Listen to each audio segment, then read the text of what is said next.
está Andrea Longo, Juan José Jorrat y Janina Aguinovar. Un mail diciendo cuál es su condición, si están cursando en condición de regular, si están cursando en condición de condicional, valga la redundancia, y si son condicionales, ¿cuál es el motivo? Tenemos casos en zootecnia de chicos que no pudieron rendir una materia del anteprecedente, del segundo año, por el tema del paro. O sea, los docentes se plegaron al paro y no reprogramaron la mesa. Entonces dependen de eso para poder después conseguir la regularidad. Entonces, si hay alguno condicional, explica su situación y en la cátedra evaluaremos la forma de actuar, ¿no? ¿Cierto? Y le avisaremos cómo tiene que hacer.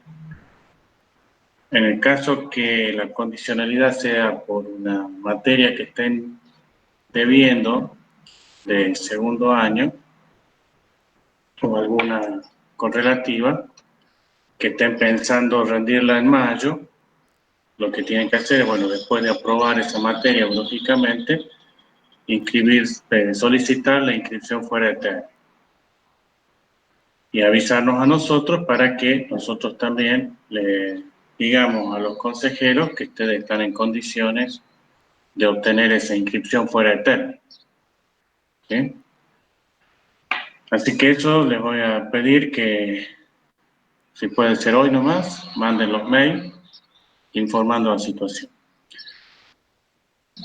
Esta materia es promocional, pero dada la situación en la que la estamos cursando, hay algunas diferencias con respecto a cómo era el cursado, ¿no? O sea, el cursado totalmente virtual, ustedes van a tener 3 parciales.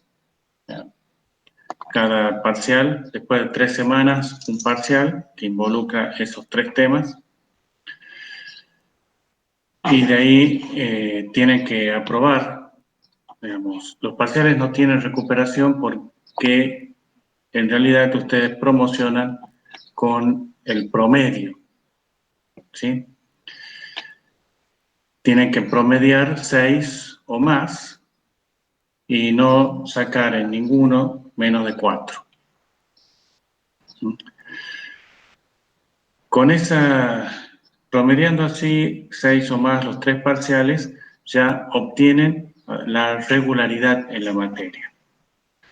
La promoción se definiría ya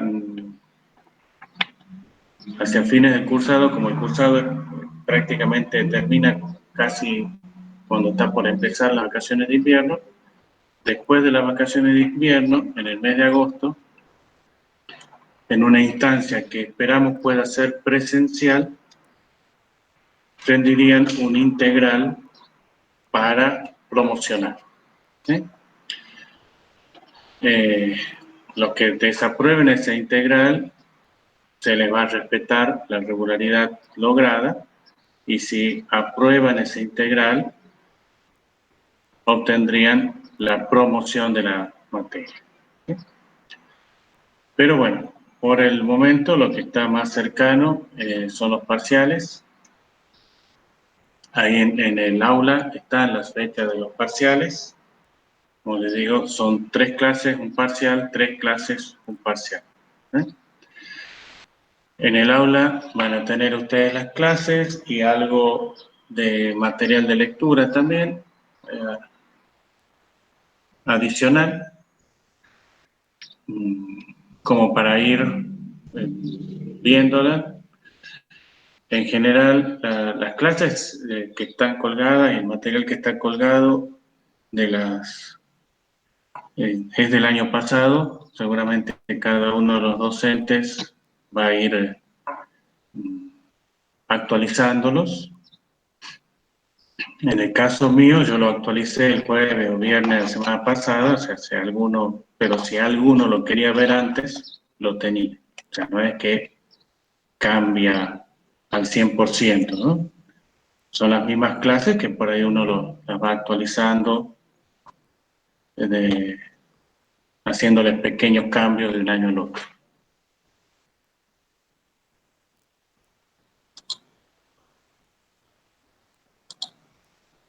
Ahora yo voy a compartir mi pantalla. Les voy a pedir que tengan los micrófonos cerrados, pero en caso de que quieran hacer alguna pregunta, abren el micrófono y preguntan, sin problema. ¿Sí?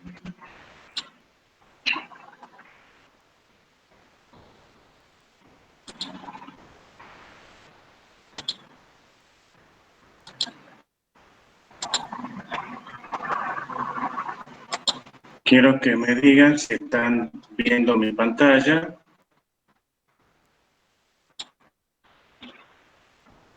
Sí, profe, sí se ve. ¿Se avanzan las diapositivas? No todavía.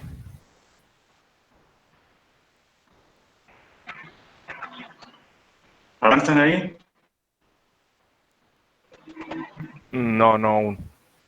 Se quedó en la ¿Sigue primera la nomás primera? en historia de la ganadería, sí. No sé por qué algunas veces me ocurre eso.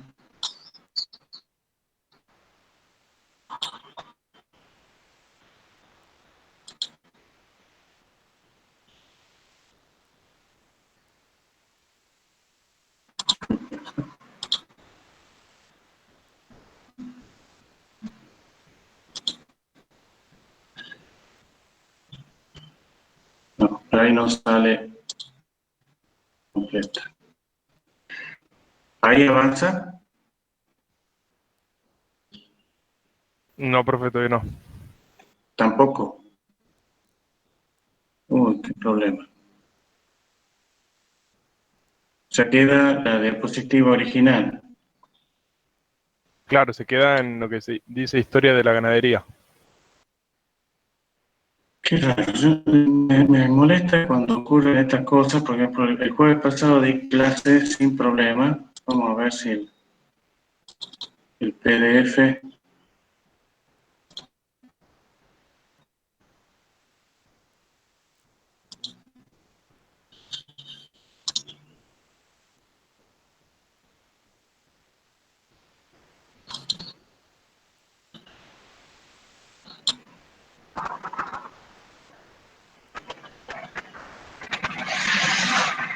¿Este avanza?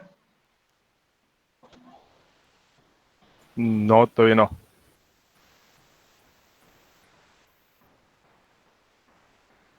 ¿Sigue clavada en la primera? Sí, profe. Ahí está avanzando. Ahí aparece lo de Mesopotamia. Bueno, vamos a dar con esto entonces. Ahí avanzó, dice orígenes de la ganadería. Se quedó en lo que dice la Mesopotamia en Asia y el gráfico del mapa. Esa es la tercera o cuarta diapositiva.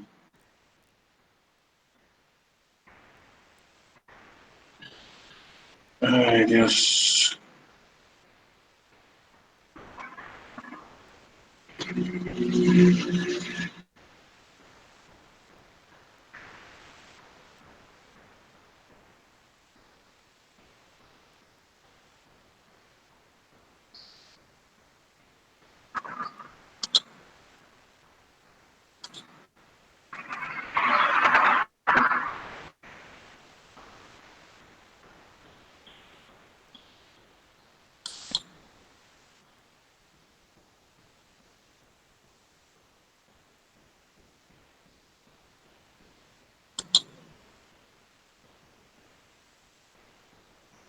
Ahí se mueven.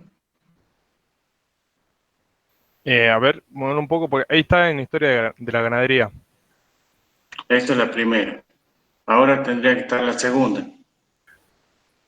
No todavía, se quedó ahí nomás.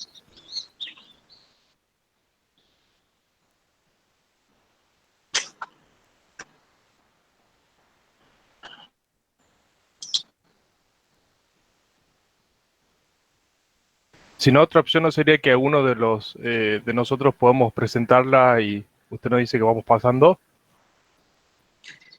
¿Podemos probar? Buen día, profe. ¿No le conviene antes probar dejar de compartir y volver a intentarlo a ver si eso, es una falla en la conexión? O quizás salir usted Puede de la ser. llamada y volver a ingresar también puede funcionar. Sí. Ahí, ahí Si no, también, ingresó. profe, puede probar para compartir únicamente la presentación y no toda la pantalla completa. También. ¿Cómo anda, Juan? Buen día. Buenos días, Adolfo, y bueno, buenos días a todos los chicos. Estamos tratando de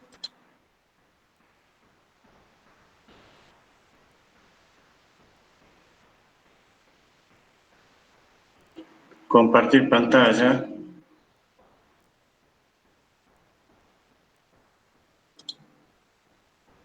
Vamos a ver.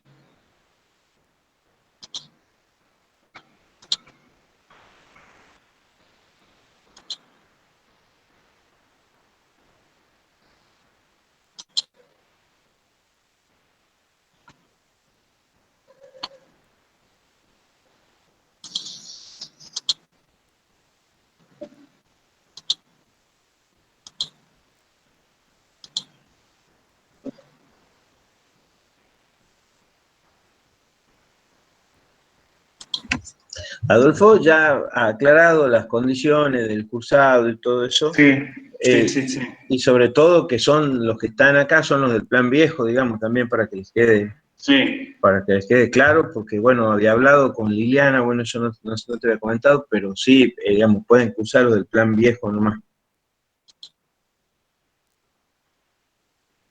estoy con problemas para... Si no, profe, la otra es que usted dé la clase y nosotros lo seguimos cada uno en nuestra computadora porque ya subió los PDF al campus. Sí, yo les voy diciendo cuando cambio de diapositiva.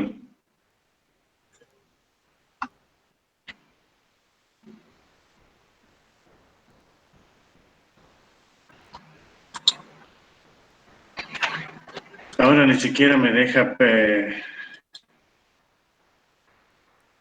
compartir, no sé por qué. Adolfo, y digamos, si vos salís, se acabaría la reunión porque capaz que podés salir y volver a entrar, algo digamos, poner salir, reiniciar la máquina y volver a entrar. Sí, Me, si no, me, disculpe, me ¿no? pasa. Como que si no, presentar a uno a otro alumno o a alguien y que nos vaya indicando cuando pase la diapositiva, porque creo que todos podemos presentar. Bueno, tienen ustedes la clase nueva, ¿no es cierto? O sea, pues yo la cambié.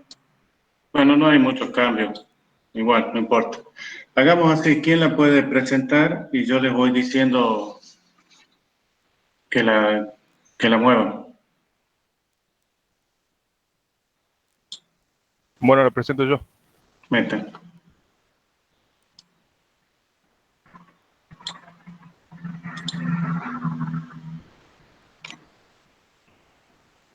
El jueves doy clases sin ningún problema, sin ningún drama.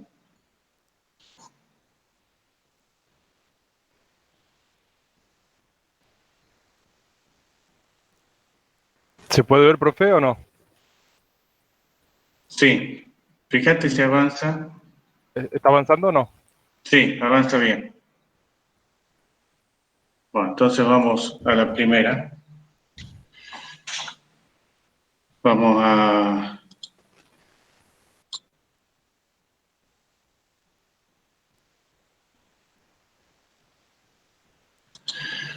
Bueno, entonces arrancamos ya con la primera clase. Ahora vamos a ver un poco lo que es la historia de la ganadería, o sea, a nivel mundial y también en nuestro país. Así un pantallazo general. Avanzar. Avanzar la diapositiva. Ahí está.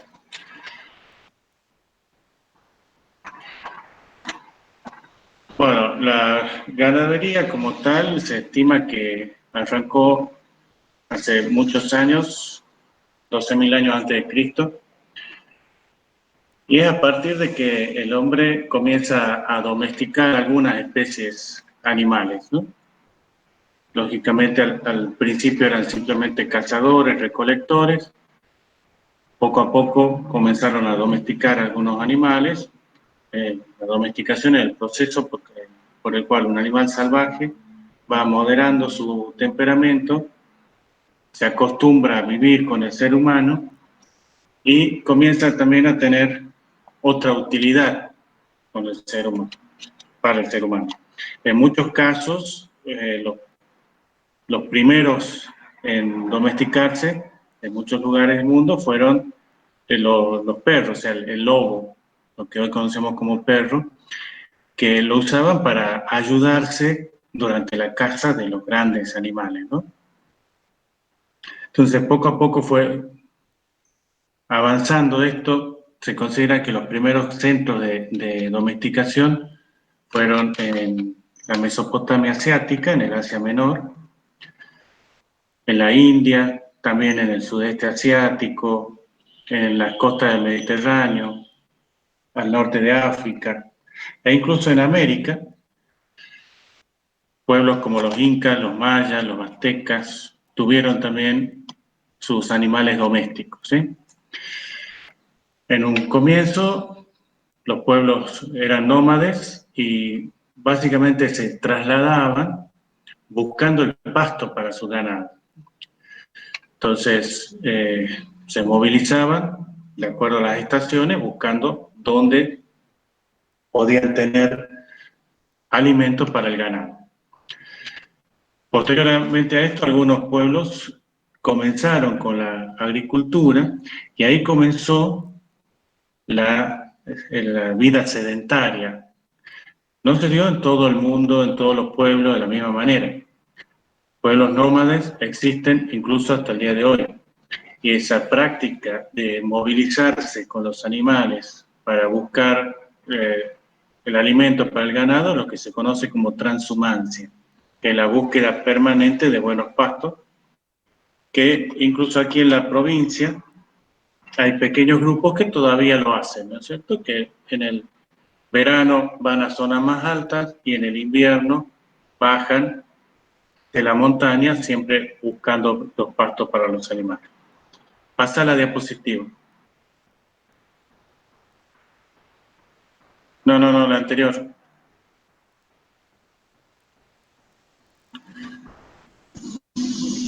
Bueno, aquí también algo de lo que hemos estado ya hablando, ¿no es cierto? Las primeras comunidades sedentarias son aquellas que comenzaron a hacer agricultura y ya 500 años antes de Cristo los griegos contaban con lo que se conoce como el primer manual de veterinaria e higiene de los animales. Después, en la Edad Media, los árabes desarrollaron mucho las técnicas ganaderas, sobre todo en la cría de caballos. Ya en el siglo XIII, ¿no es cierto?, comienza a diferenciarse algunas razas. Por ejemplo, España tenía la raza merino, que como era la única raza ovina que producía una lana de extremada finura, ellos, para mantener el monopolio, promulgan una de las primeras leyes de protección a la ganadería de la que se tiene noción, ¿no es cierto?, en el año 1273.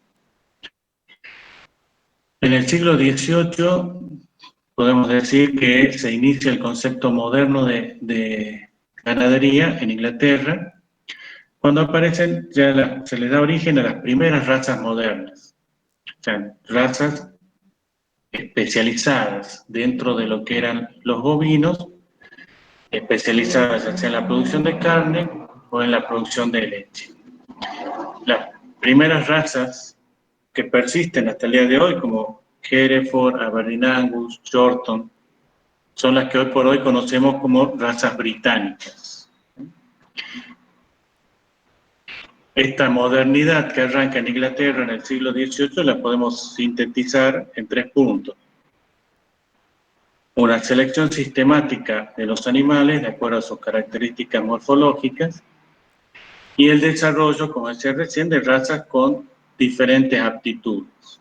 Carniceras o lecheras en el caso de los bovinos, pero también vamos a ver cuando en la segunda mitad de la mañana las razas ovinas, también tenemos laneras, carniceras, lecheras, doble propósito. Y esta selección va generando una modificación marcada en los animales con respecto a sus antecesores. Pasa a la siguiente. Bueno, esto es simplemente para recordarles dónde está la Mesopotamia asiática, que desde muchos aspectos es considerada la cuna de la civilización entre los ríos Tigris y Éufrates. Seguimos. En América, la historia de la ganadería americana podemos dividir 2 etapas. La etapa precolombina, es decir, antes de Colón, y la postcolombina, ya cuando se inicia la conquista. El mayor aporte que hacen los conquistadores europeos es justamente la introducción de animales domésticos, que se adaptaron rápidamente a nuestro continente, logrando un desarrollo importante. Antes de la llegada de Colón, como decíamos recién, los únicos que practicaban algún tipo de ganadería eran los incas, los mayas y los aztecas. Bueno, cuando llegaron los españoles solamente quedaban los incas y los aztecas, los mayas como ya prácticamente no existían. Quienes habían domesticado algunas especies de animales, las llamas y las alpacas en el caso de los incas, algunos perros y pavos en el caso de los mayas y los aztecas. El resto de los pueblos americanos eran nómades, cazadores, recolectores. Algunos, como por ejemplo los pueblos de América del Norte, de la pradera central de Estados Unidos, se movían atrás de las manadas de bisonte. O sea, el bisonte, o también por ahí se lo conoce como búfalo, pero búfalo americano, pero en realidad es otra especie diferente, era el principal sustento de los indios de América del Norte, los aborígenes de América del Norte. Y estos, cuando los bisontes se movían buscando un nuevo pasto, ellos levantaban su campamento y salían por detrás de los bisontes. Los únicos que tenían una vida más sedentaria eran los incas, los mayas y los aztecas, que incluso construyeron grandes ciudades. Algunas ruinas las podemos todavía hasta el día de hoy visitar. Sigamos la otra diapositiva.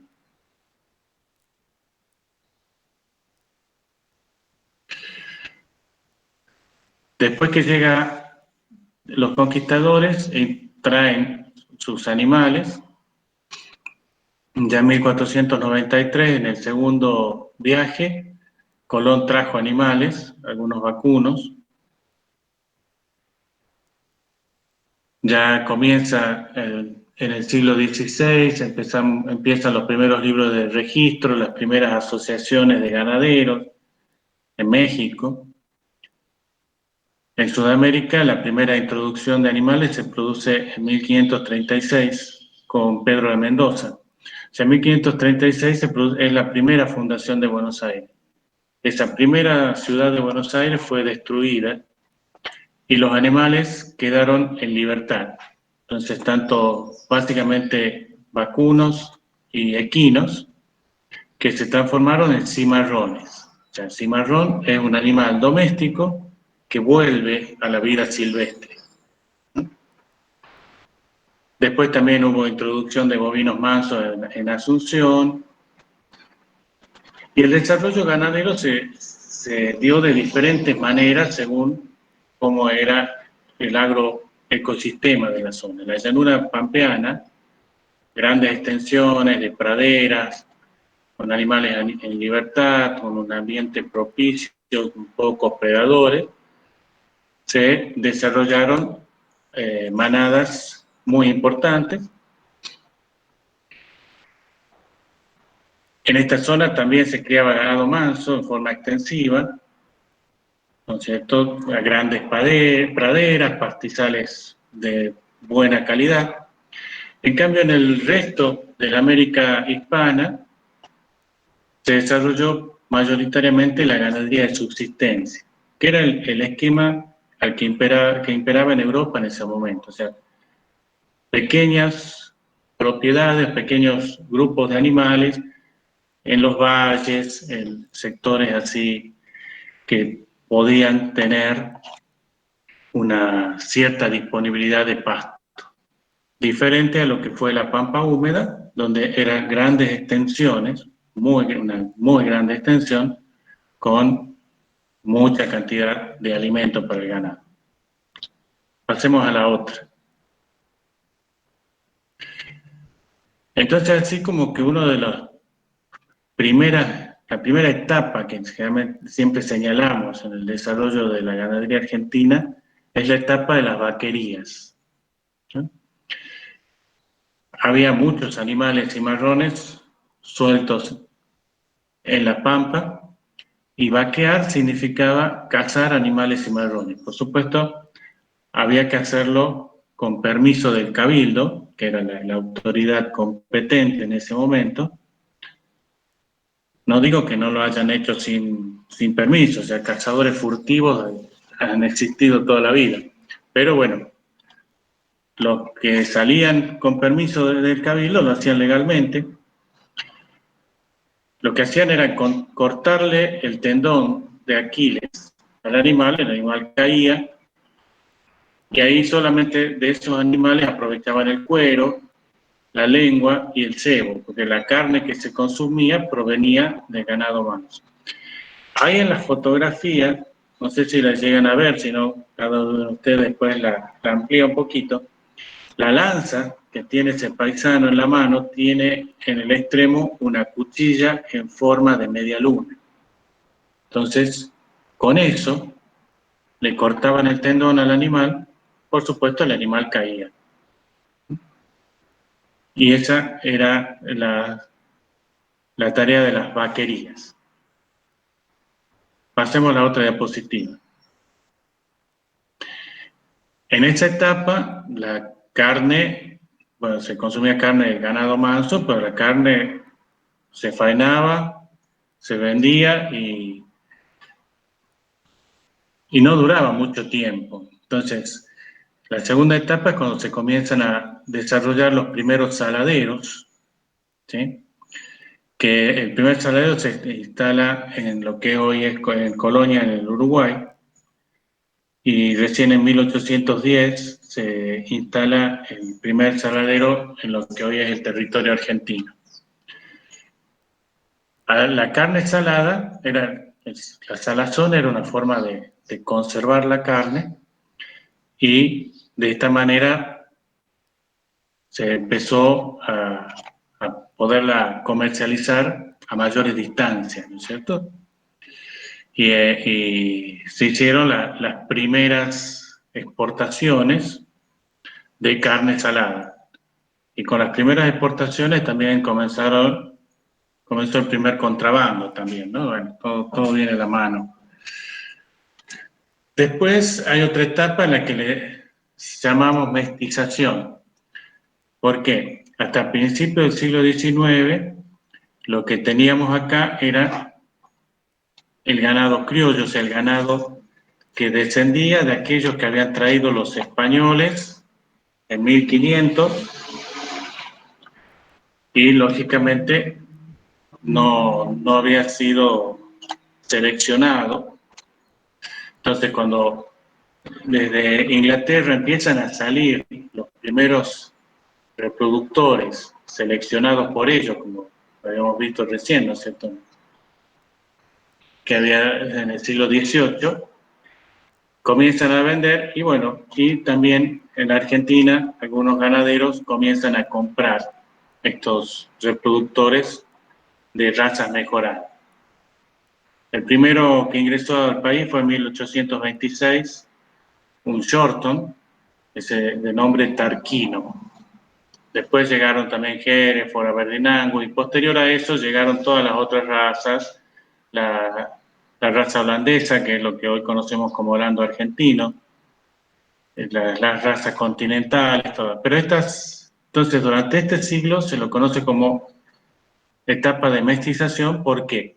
Porque a través de lo que llamamos cruzamientos absorbentes, usando siempre padres de estas razas mejoradas, se fue absorbiendo el ganado criollo, fue desapareciendo el ganado criollo, y lo que hoy conocemos con ganado criollo son animales que en algún momento se decidió rescatar y seleccionar, y por supuesto se los encontró en lugares alejados a la pampa húmeda, ¿sí? Posterior a esto, hacia mediados y fines del siglo XIX, comienza la época de los frigoríficos, la etapa de los frigoríficos, ¿eh? Con el frigorífico, por supuesto, la comercialización de carne fresca comienza a hacerse una realidad. Se podía mandar carne fresca a Europa. Si bien el primer cargamento que se envió llegó totalmente en mal estado, pero después con algunos ajustes técnicos fue mejorando.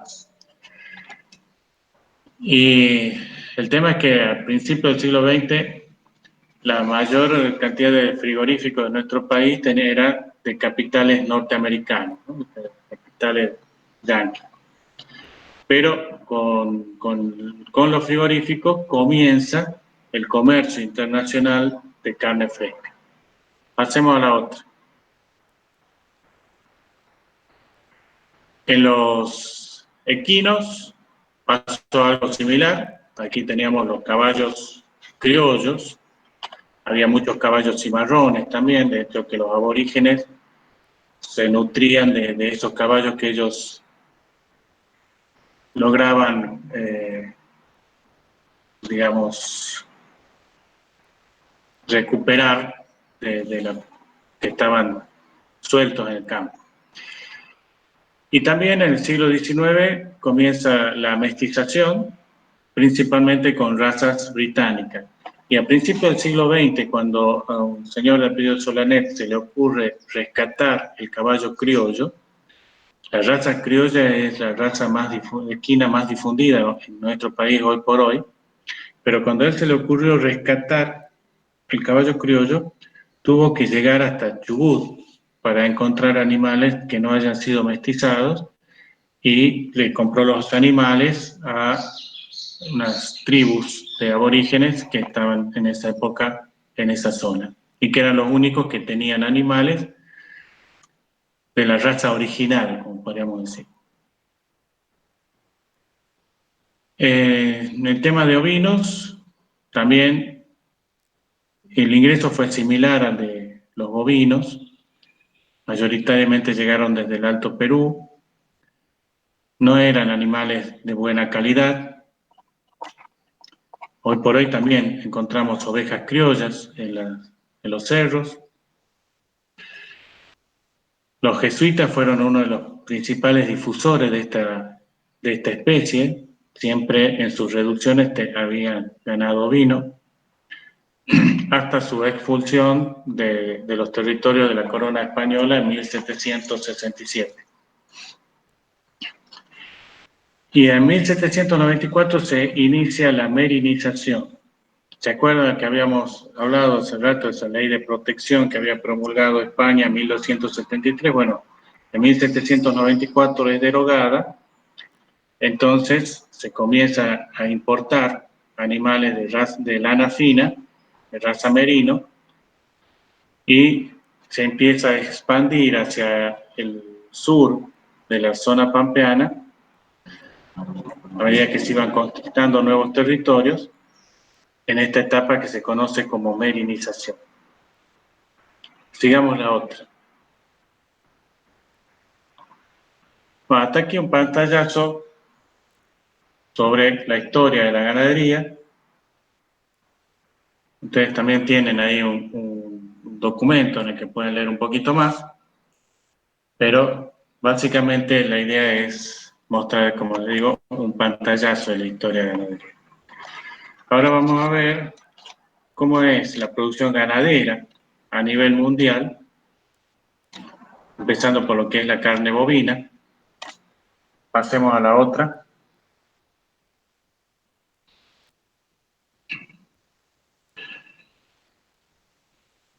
Aquí no interesa tanto que se aprendan de memoria los números, ¿sí? Porque además eso va cambiando, pero las tendencias, dentro de todo, se van manteniendo. Dentro de todo digo porque, si ustedes leen ahí, hasta el 2009, Argentina figuraba entre los 5 principales productores de carne bovina y hoy creo que no aparecemos ni hasta los 10. Los rodeos más numerosos los tiene India, Brasil y China.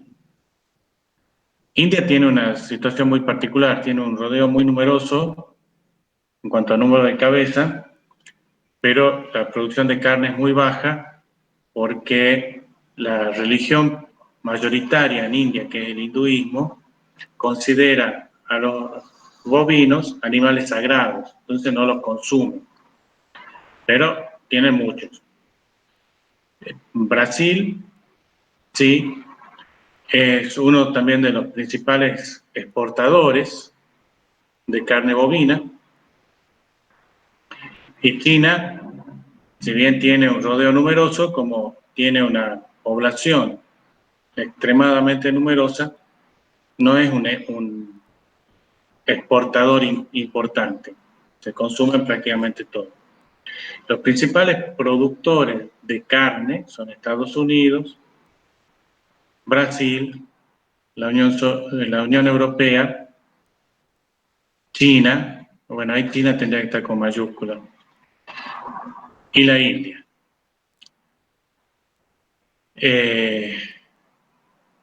Los líderes en exportación son Brasil, India, Australia, Estados Unidos y Nueva Zelanda. Argentina antes también era uno de los principales exportadores, 50 o 60 años atrás era el principal exportador junto con Estados Unidos, bueno, hoy ya no. ¿Por qué? Porque nosotros nos hemos quedado estancados. Históricamente, la Argentina siempre ha exportado en el orden de las 500.000 toneladas, con picos en 700.000 y pisos en 300.000, pero más o menos si uno dice cuánto exporta Argentina, y alrededor de las 500.000 toneladas. Siempre fue así, y sigue siendo así. En cambio, Brasil, que 40 años atrás exportaba 200.000 toneladas, llegó hace unos pocos años a 2 millones de toneladas exportables de carne. Entonces, por eso es que uno de los líderes de exportación de carne es Brasil y nosotros ya no figuramos. Si bien la calidad de carne que tenemos es superior, pero en volumen seguimos exportando lo mismo que hace 60 años. Pasemos a la que sigue. Si vamos viendo por continente, bueno, en América del Norte, o sea, América del Norte está constituido por México, Estados Unidos y Canadá. En todas las producciones, siempre el más importante de América del Norte es Estados Unidos.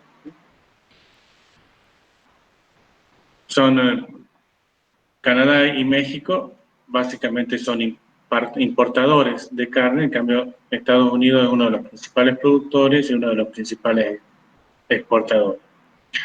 Oceanía, donde los líderes ahí son Australia y Nueva Zelanda, son grandes exportadores, trabajan mayoritariamente con un sistema pastoril, distinto a lo que es Estados Unidos, que tiene mayoritariamente sistemas intensivos y en confinamiento, o la Unión Europea, donde casi con exclusividad tiene sistemas intensivos en confinamiento. Oceanía y Nueva Zelanda trabajan con sistemas pastoriles, pero de muy alta eficiencia. Tienen una tasa de extracción superior al 30%. O sea, eso es qué porcentaje del rodeo total va a faena. Por supuesto, manteniendo el nivel del rodeo, porque es fácil faenar un alto porcentaje y quedarnos sin rodeo en pocos años, ¿no? Ellos tienen ese porcentaje de extracción superior al 30%, con el mantenimiento o crecimiento del rodeo. Para que ustedes tengan una idea, el porcentaje de extracción en la Argentina ronda por ahí cerca del 24% y a veces menos, ¿eh? La Unión Europea, de histórico importador, pasó también a ser exportador de carne. Sigue comprando, lógicamente. No, la Unión Europea le compra, algunos países de la Unión Europea le compra carne argentina porque es una carne de mayor calidad. Si lo tomamos como bloque, es el tercer productor mundial. Bueno, eso ahora que salió Inglaterra, ahora que Gran Bretaña, no Inglaterra, sino Gran Bretaña salió de la Unión Europea, los números tienen que haber cambiado un poco, porque lógicamente toda la producción de Gran Bretaña ya no se la considera producción de la Unión Europea, ¿no? Pasemos a la otra. Bueno, el sudeste asiático. El sudeste asiático en los últimos 20 a 30 años tuvo un crecimiento, un desarrollo industrial importante y aumentó el poder adquisitivo de esos países en una forma significativa. Por lo tanto, también aumentó el consumo de carne y la importación de carne. De todas formas, el consumo per cápita es muy variable, como pueden ver ahí ustedes.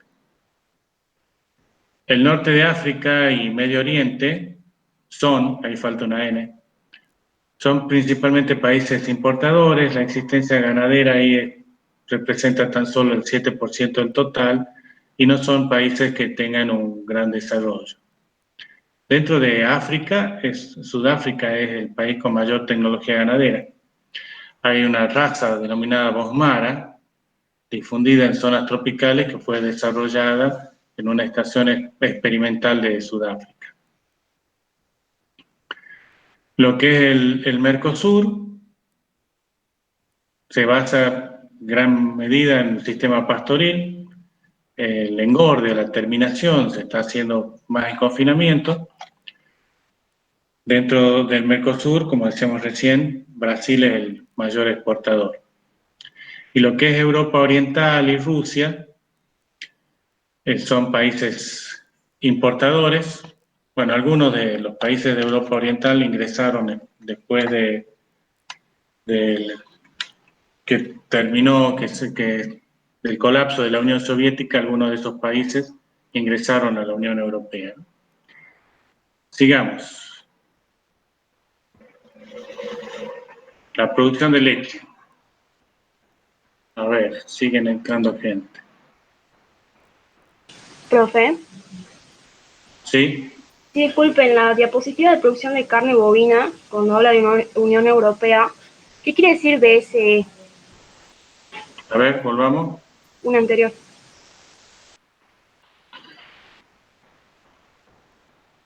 Ah, es la vaca loca. Ah, bien, Sí. gracias.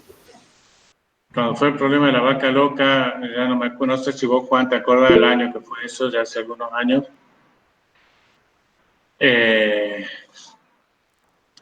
Sí, impactó mucho en el consumo porque era una enfermedad que se transmitía a los humanos y que llegaba a los animales por el consumo de productos de origen animal.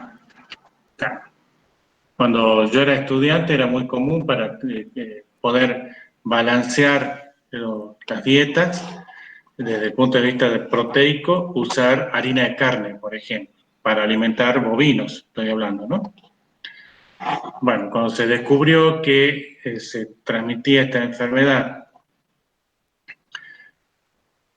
a través de ese alimento, se prohibió a nivel mundial, o sea, ya en ningún lugar del mundo está permitido alimentar a los rumiantes con productos de origen animal. Bueno, volvamos a la leche.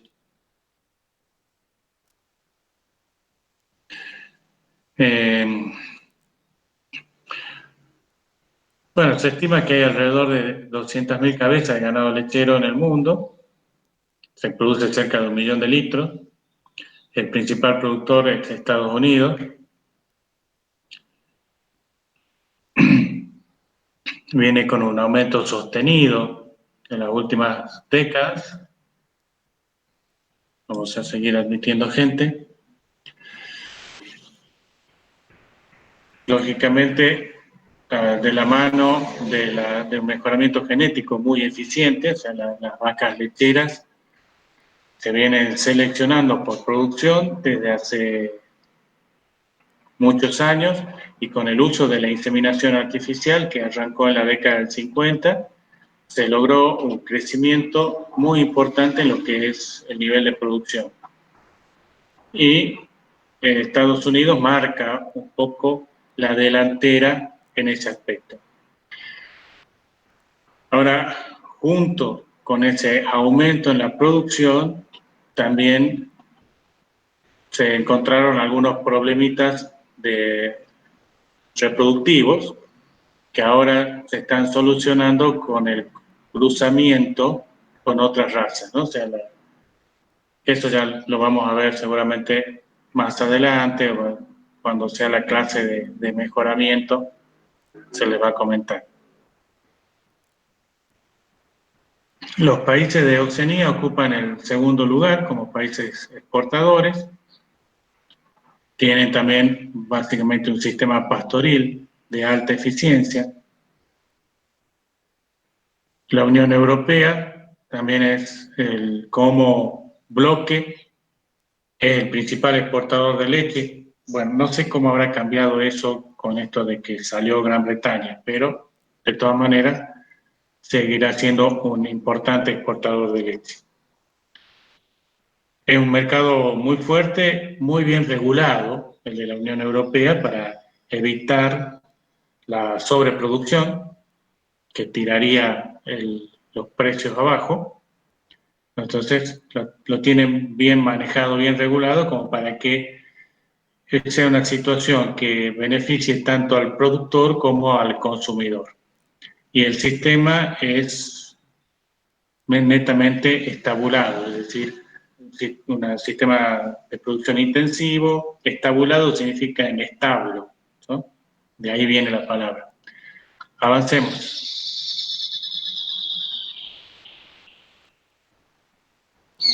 Bueno, en África y Medio Oriente la eficiencia de la producción es muy baja.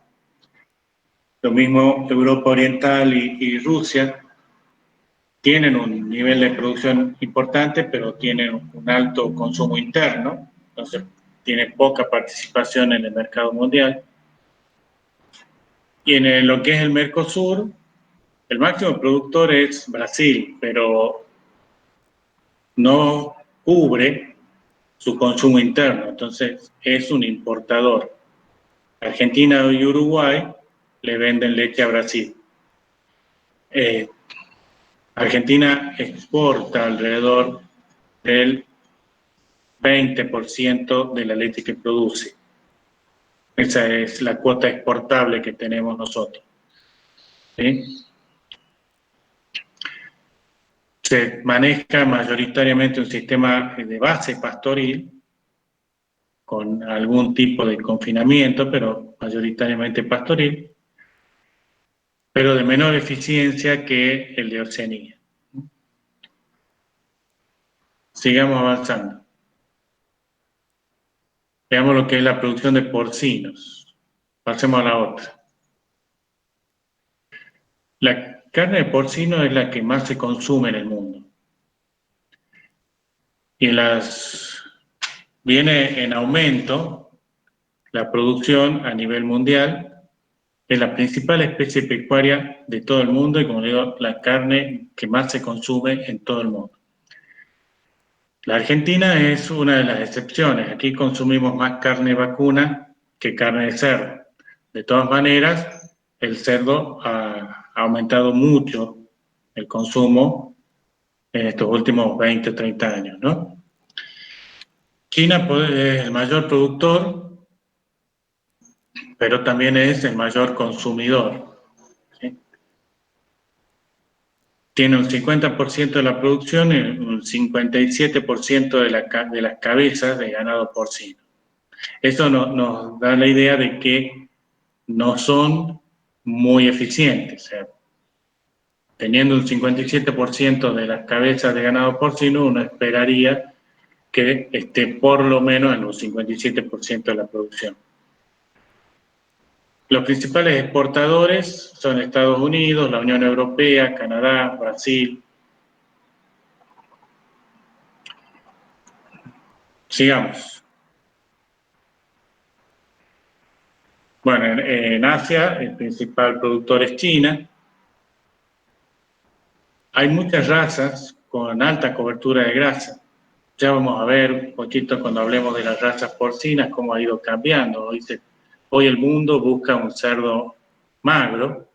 Lo que ocurre es que 100 o 150 años atrás, esa grasa tenía otros usos. O sea, antes de que exista incluso la corriente eléctrica, las lámparas, en muchos lugares, se usaba como combustible la grasa de cerdo.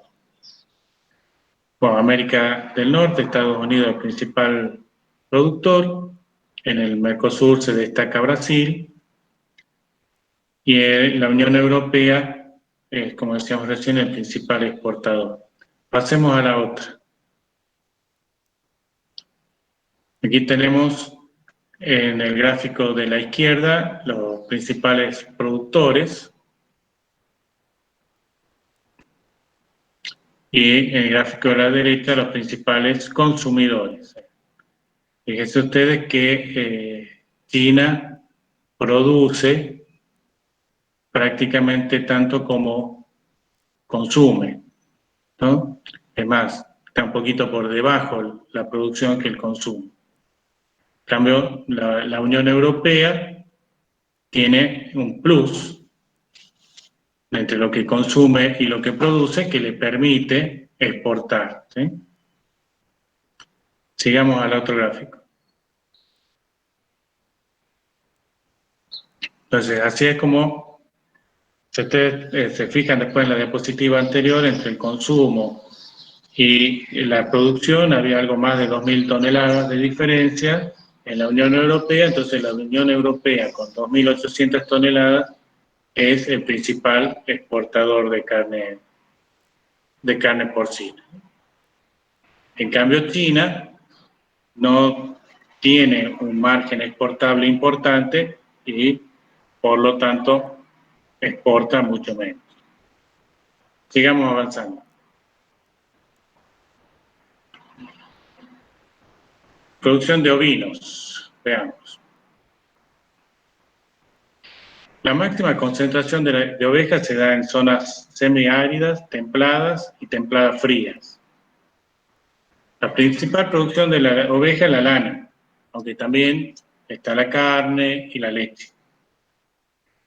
Los principales países productores de ovejas, productores de lana, son Australia y Nueva Zelanda en Oceanía.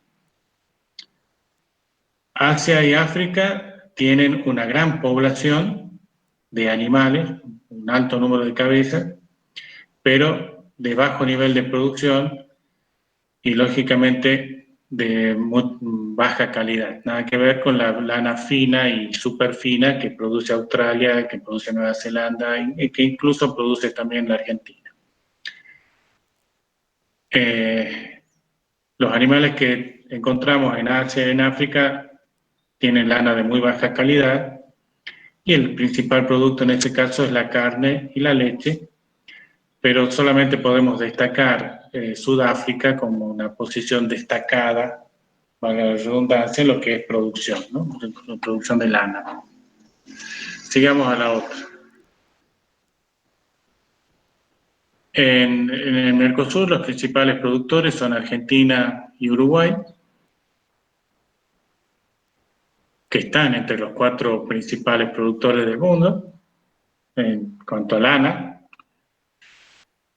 La Unión Europea produce principalmente carne y leche, no es importante lo que es la producción de carne, de lana, perdón.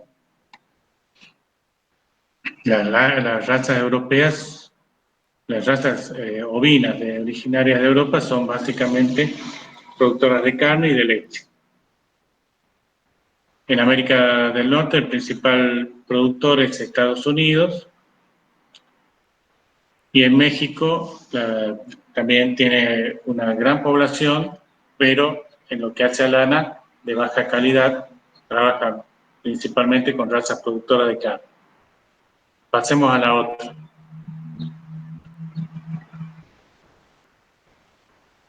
Pues yo les decía que Argentina y Uruguay estaban entre los principales productores de lana, pero fíjense ustedes lo que es Australia en ese gráfico y aquí en los números. Si bien está entre los 4 primeros Argentina, estamos muy, muy lejos de Australia, ¿no? Entonces, como que el mercado de lana fina lo lidera y lo maneja básicamente Australia. Pasemos a la otra. Producción de caprinos. Sigamos. La producción de caprino es una actividad con tendencia a aumentar. La cabra es la especie típica en las regiones de agricultura de subsistencia. A la cabra siempre se la conoció con el mote de la vaca del pobre. Pero bueno, ya hace varios años que empezó a criarse y a expandirse su cría en nuestro país. Bueno, hubo un aumento considerable, o sea, 30, 40 años atrás nadie hablaba de la cabra porque no tenía mucho sentido, más o menos, era una especie que estaba totalmente minimizada. Esa era la vaca del pobre. Y a muy poca gente le interesaba. Pero bueno, gracias a Dios eso cambió.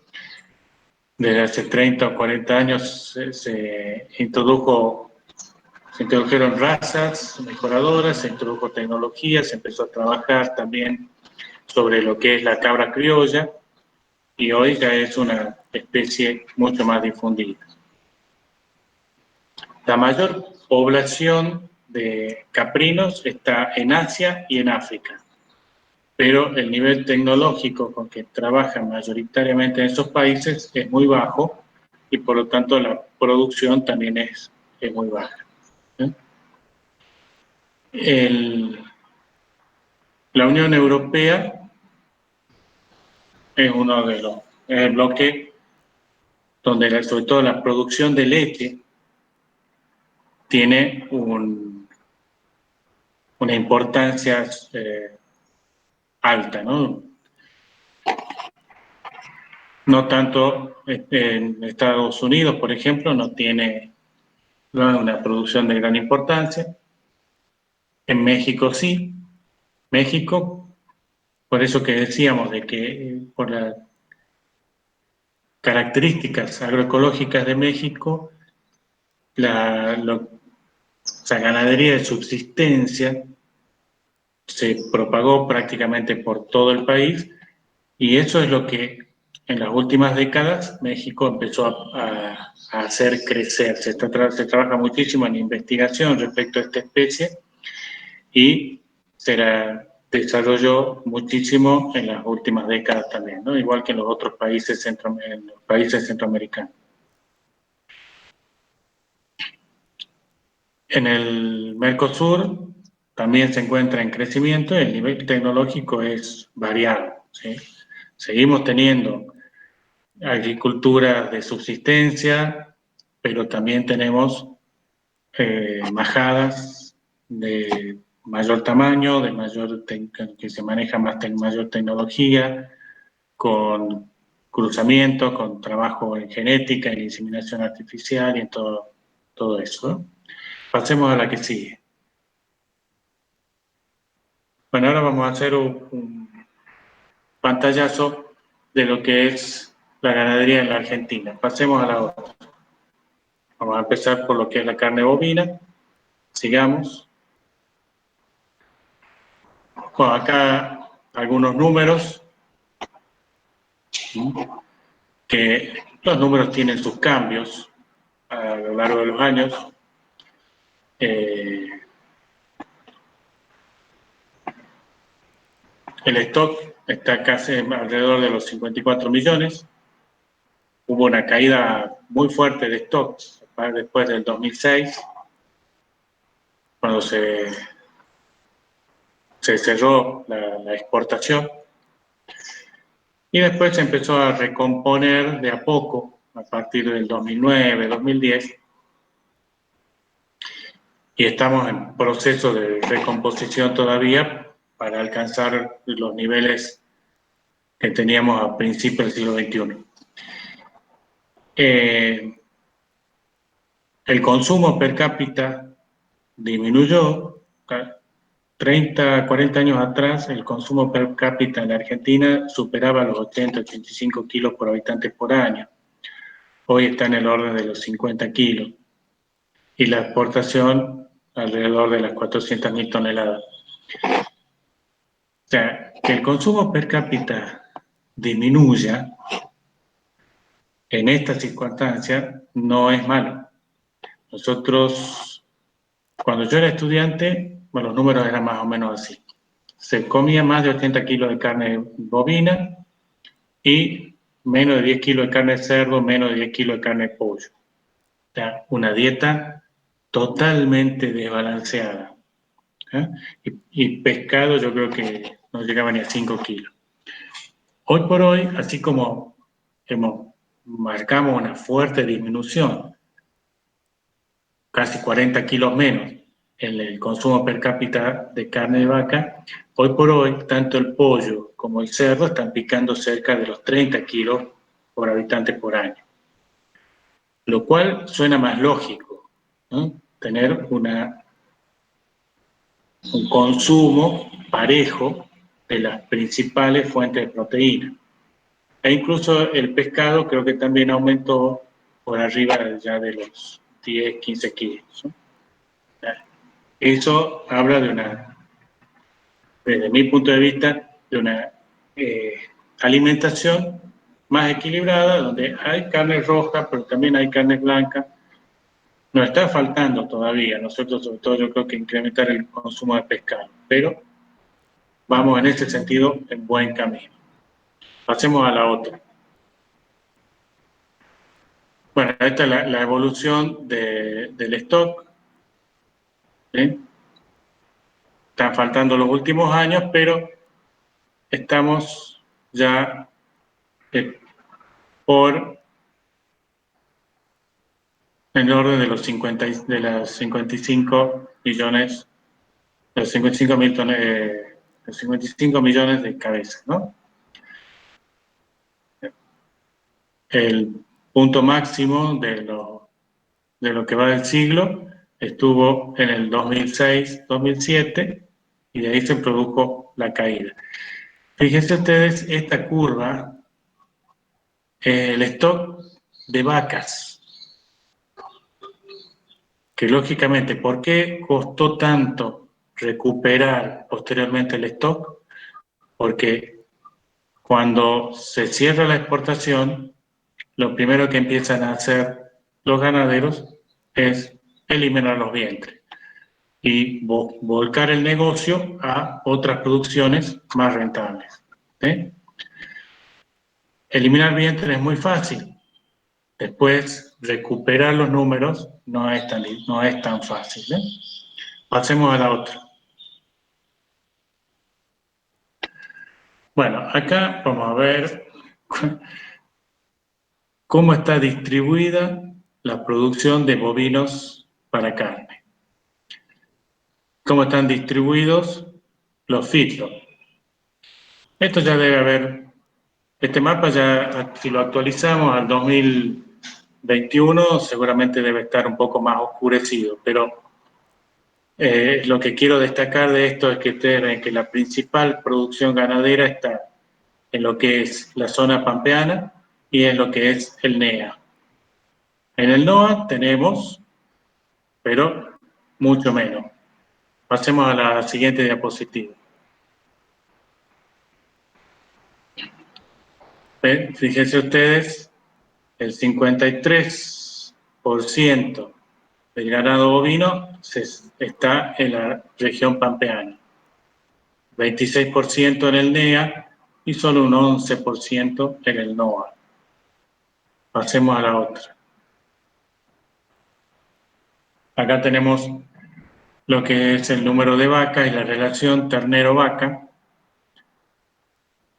La relación ternero-vaca más importante la tiene la pampa húmeda, es decir, podríamos decir que cada 100 vacas se producen 70 terneros, en cambio acá, cada 100 vacas producimos 45 terneros. Pasemos a la otra. La región, el movimiento interno de la región pampeana, salen algunos animales para ser engordados en otra zona, salen algunos animales para ser faenados en otra zona, pero también tiene un alto número de animales que recibe, tanto para faena como para engorde. Que ustedes tengan en cuenta que si bien esta es la zona de más alta producción, también es la zona de mayor concentración de población que tiene la Argentina, ¿no? Pasemos a la otra. Esto es lo que pasa en el NEA también. Del NEA son más los animales que salen para faena que los que ingresan, y son más los animales que salen para ser engordados en otra zona, básicamente la pampa húmeda, que los que ingresan. Pasemos a la otra. Bueno, producción de leche, sigamos. La producción de leche se centra mayoritariamente en cuencas que están cercanas a la usina procesadora de leche. Hoy por hoy existe tecnología como para retirar leche en Tucumán y llevarlo hasta Santa Fe a una usina allá.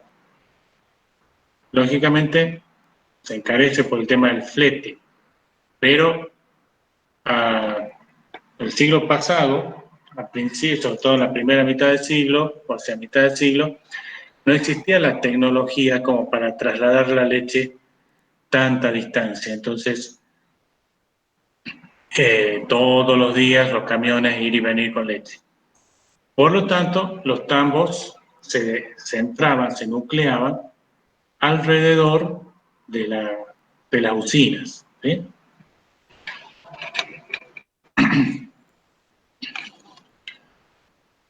En 2016 hubo una importante caída en la producción de leche, derivada de la caída del precio que se verificó durante el 2015, que terminó en una crisis del sector.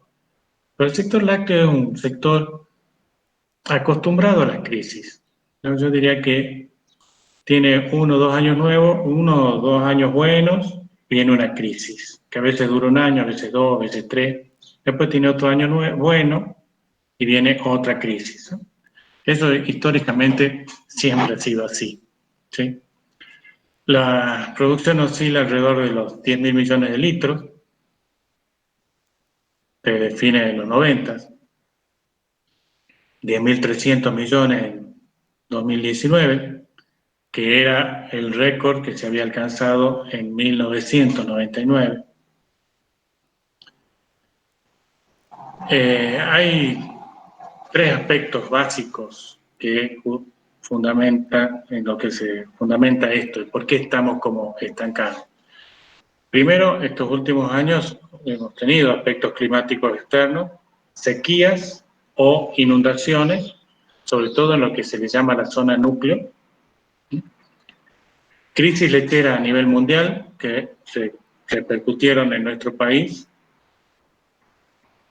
Y después la competitividad dada por variables macroeconómicas, como es la alta inflación, la baja disponibilidad de crédito, el alto costo de los créditos y la alta presión tributaria. Entonces, eso hace que nos mantengamos más o menos estancados. O sea, en realidad, los actores que siguen en la producción van teniendo un crecimiento.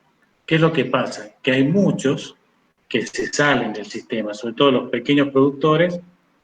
Hay muchos pequeños productores, principalmente como digo en la zona núcleo, que salieron del sistema, dejaron de producir leche y se volcaron a otra actividad, a una actividad agrícola. Pasemos a la otra. Bueno, esta es cómo ha ido variando la producción de leche. El récord histórico estuvo en 2015 con 12.000 litros, 12.000 millones de litros. Pasemos a la otra.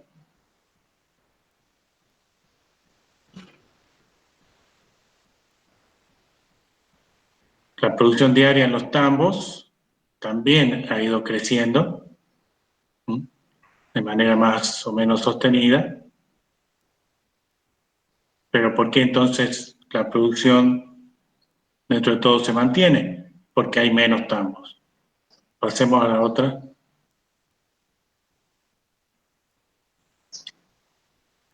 Bueno, esta es la forma como se estacionaliza la producción. Lógicamente en primavera se produce más. Después con las lluvias del verano y el calor del verano se viene abajo. En el otoño tenemos el piso y después vuelve a repuntar. Sigamos. Bueno, como decía, el saldo exportable que tiene la Argentina es de más o menos un 20% de su producción. Leche en polvo es lo que más se vende, leche en polvo entera. El principal comprador es Brasil, aunque también se vende algo a Rusia, a Argelia, a China. Brasil también es el principal comprador de quesos. Pasemos a la otra.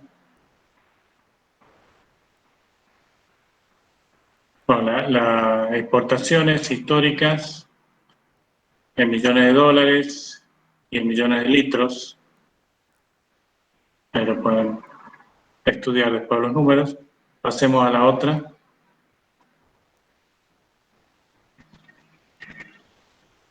La participación de las exportaciones sobre la producción total. En los últimos años, o sea, el saldo exportable está alrededor del 20%.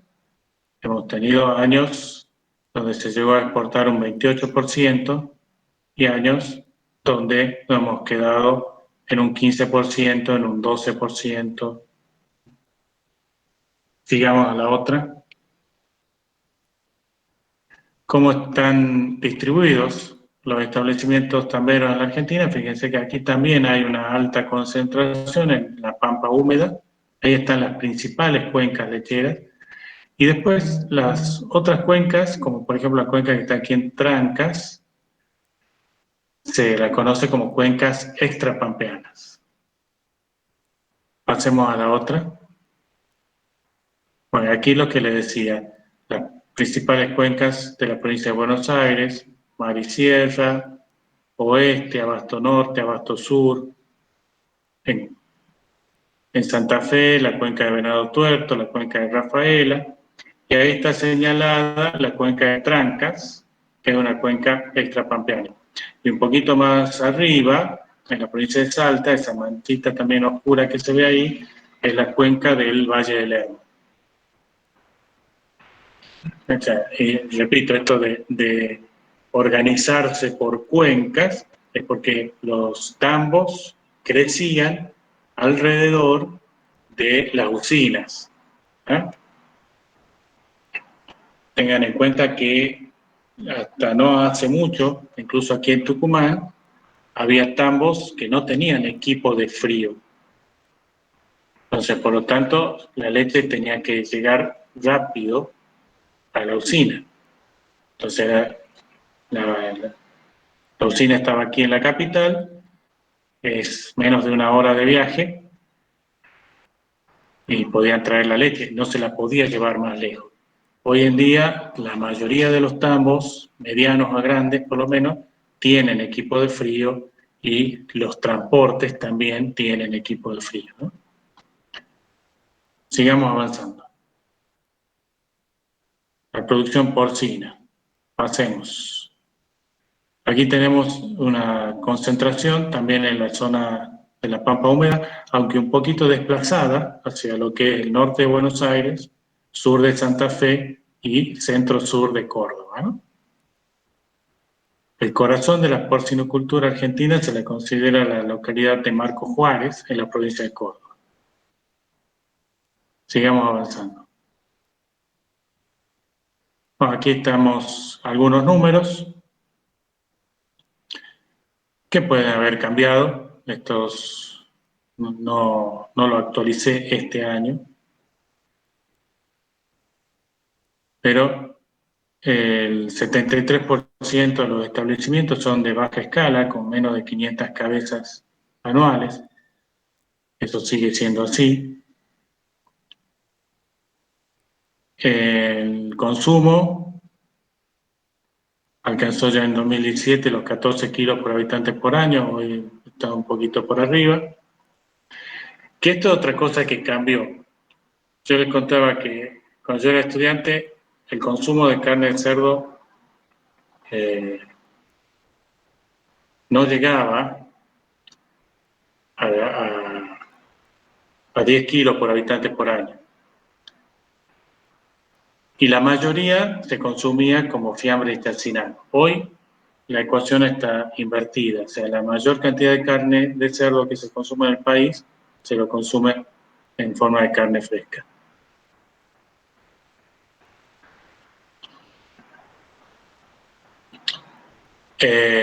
Bueno, algunos números. Pasemos a la que sigue.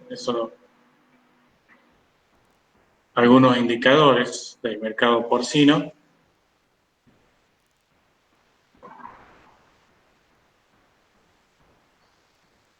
Si bien se exporta, también se importa.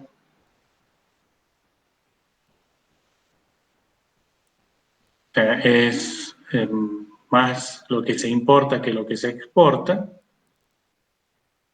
Pero lógicamente nosotros para lograr cubrir el consumo interno tendríamos que tener un crecimiento bastante importante. Sigamos avanzando. Aquí tenemos cómo se distribuye el sector.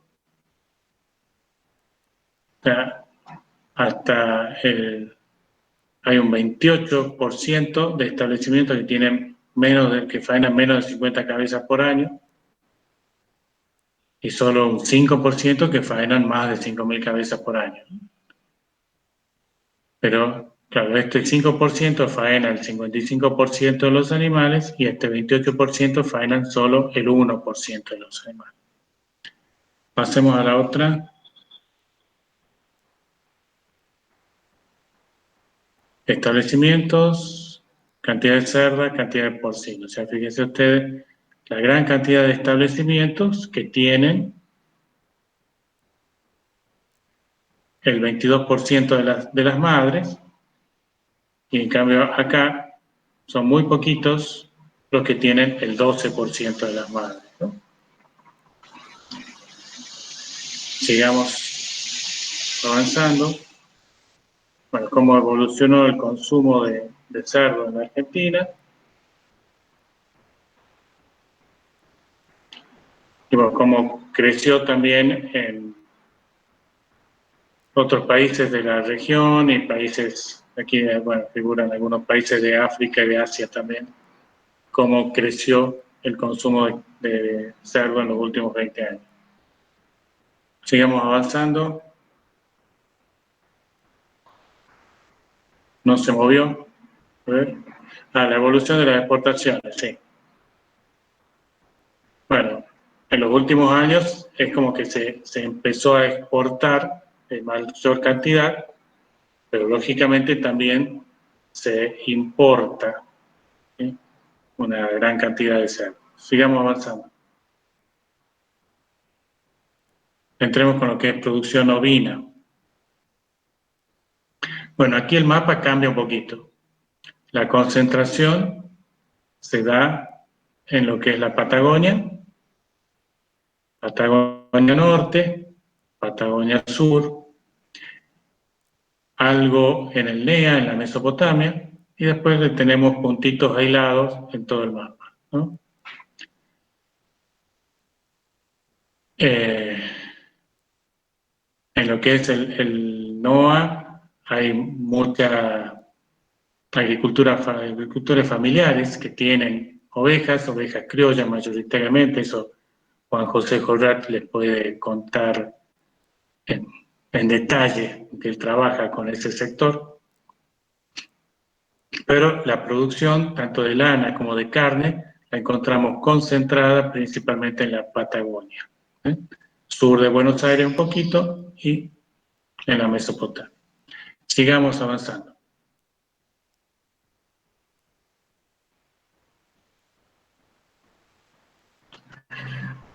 Bueno, la producción de lana ya hemos visto, y que en la diapositiva siguiente vuelve a estar el mismo gráfico que hemos visto recién. Si bien está en el top 5 de las productoras de lana, estamos muy lejos de lo que es Australia. Se produce lana de muy buena calidad en nuestro país. Se exporta lana fina. Normalmente nos ubicamos entre el tercero y cuarto, dependiendo del año, ¿eh? Generalmente Australia, Sudáfrica están por delante nuestro. Australia casi, yo diría, inalcanzable. Y los que nos compran la lana son algunos países de Europa, Italia, Alemania, China también, Turquía. La comercialización de lana en el mercado interno es bastante baja, es menor que la exportación. Así que los precios de la lana en el mercado interno se rigen por el mercado internacional. Sigamos avanzando. Bueno, este gráfico ya lo hemos visto, dónde está ubicada Argentina en el contexto mundial. Sigamos avanzando. Algunos datos con respecto a la producción de carne. También se concentra en la Patagonia. Fíjense, Chubut produce el 30% de la carne ovina nacional, Santa Cruz el 22%, Río Negro el 13%. Ahí en la Patagonia está concentrado la mayor cantidad, de más del 50% de la producción de leche, más del 60% de la producción de carne ovina. Muchos establecimientos tienen razas doble propósito y algunos también razas eminentemente carniceras, ¿sí? Ustedes verán acá, por ejemplo, Corrientes es un importante productor de carne ovina, pero trabaja con razas deslanadas.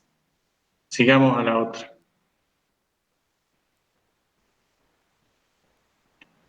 Bueno, los establecimientos productores de leche ovina, hay solamente 47 tambos en todo el país. Digamos, la misma cantidad de tambos, muy similar a la cantidad de tambos que hay de tambos bovinos que tiene la provincia de Tucumán. Para que ustedes se den una idea, ¿no? La mayor cantidad de tambos ovinos los tenemos en la provincia de Buenos Aires. Generalmente se usan para la fabricación de quesos. Lo mismo que la leche caprina, fundamentalmente se usa para la elaboración de quesos. Está muy poco difundida el consumo de leche fresca, tanto de ovejas como de cabras. Sigamos avanzando.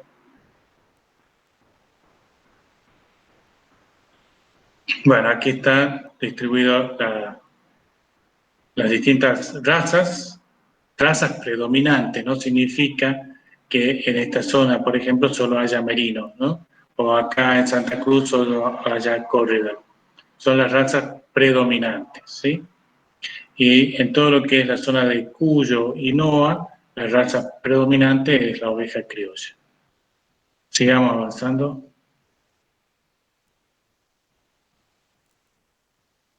Esta es la población caprina, cómo se distribuye. Aquí falta la diapositiva de presentación de la producción caprina, pero bueno, no importa. Este también es un mapa diferente a los que veníamos viendo, ¿no es cierto?, con la concentración en la pampa húmeda. En lo que es el NOA y el NEA, hay muchos caprinos de tipo criollo o sin raza definida. Eso, SRD significa sin raza definida. Aunque también hay algunos tambos caprinos en la zona. En Santiago del Estero es la provincia con mayor población caprina. También tiene una importante población Chaco y Formosa, como vemos ahí. Y esa concentración que ven ustedes en lo que es el norte de Neuquén y el sur de Mendoza, y también algo en la provincia de Río Negro, ahí hay cabras criollas muy difundidas, incluso hay algunas, se están caracterizando las cabras criollas de esa zona, las de aquí del norte también. Pero en esta zona de la Patagonia está la raza Angora. La raza Angora es muy importante en lo que es Patagonia Norte y el sur de Mendoza, porque produce el mohair, que es una fibra muy fina, de muy alta calidad. Bueno, creo que esa es la última de esta clase. ¿Es así? Sí. Sí, profe. Bueno, lo que yo propongo que hagamos un recreo. Yo voy a salir. No sé si cuando yo salga quizás queden todos en banda. Pero,